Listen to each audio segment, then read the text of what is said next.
Hello chess friends, welcome to Checkmate official.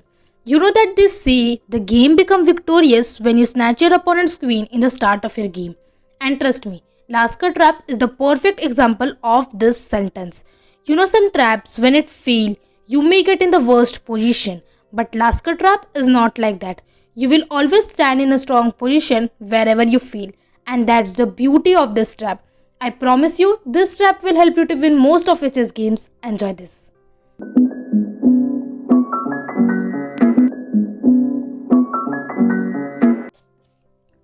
You can try this trap when you're playing as black and your opponent starts with pawn to d4, then you respond pawn to d5, then pawn to c4 and then you play Albin counter gambit pawn to e5. I strongly believe this would be the great play from both the sides. Here white is getting a pawn for free. Surely he will take it, and now we will play this beautiful move. I highly recommend you, if you are playing as white, to continue the game you should play knight to f3 because this move will somehow help you to not fall into this trap. But however, white decided to play pawn to e3. The idea behind this move is white is thinking to trade the pawn to open some space in the center so that white can develop his knight in the next move. But we are not going to capture this pawn. We will give check by our bishop. Now, white basically has two popular options. He can block the check either with his knight or the bishop. But in this video, I am only going to tell you what can we do when white block the check by his bishop. If you want me to cover what happens when white block the check by his knight, then you can tell me in the comment section below. I promise if you want, I will make a video in that as well. Okay, to continue the game, white plays bishop to e2. Now, instead of saving our bishop, we will capture this pawn and attack his bishop.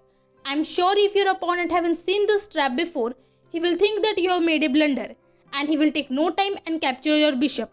Don't worry, that exactly we want. Now, we will capture this pawn on f2 and give check to the king. If king captures on f2, then we can simply capture his queen and can win the game easily. Okay, now what if white don't capture on f2 but move his king on e2 to support his queen?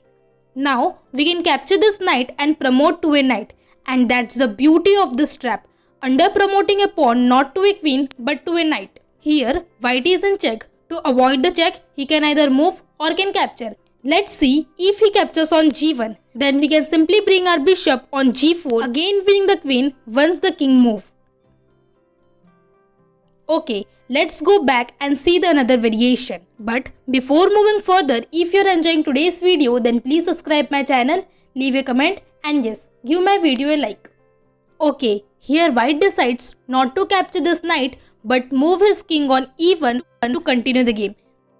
But what we have done here is, by capturing this f2 pawn, we have opened this beautiful diagonal for our queen to attack.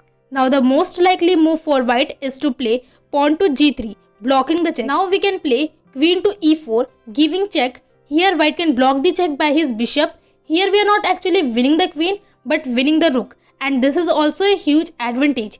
If you play this game bravely, then we can checkmate the white's king in very few moves. So, this was all about LASKER trap. I hope you enjoyed this video. If you have any queries regarding this trap, feel free to ask me in the comment section below.